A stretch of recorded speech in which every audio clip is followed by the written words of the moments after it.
Pemerintah Kota Makassar menggelar pawai obor di pelataran Masjid Al-Markas Al-Islami menyambut Tahun Baru Islam 1447 Hijriah.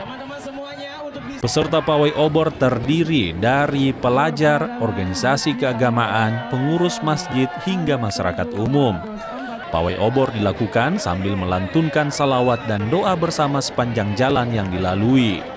Tahun Baru Islam menjadi momentum untuk introspeksi dan memperkuat nilai-nilai keislaman serta kebersamaan. Selain pawai obor, juga dilaksanakan doa dan zikir bersama. Kita berharap kegiatan ini merupakan kegiatan yang sangat positif. Itulah kenapa pemerintah kota memberikan support yang sangat maksimal untuk penyelenggaraan acara ini. Dan kami berharap setiap tahunnya mudah-mudahan acara ini bisa menjadi agenda tetap yang dilaksanakan pemerintah kota dalam rangka pergantian tahun atau malam Muharram dalam menjalankan acara parade obor bersama. Pawai obor merupakan salah satu tradisi yang dilakukan untuk memeriahkan Tahun Baru Islam sekaligus syiar agama.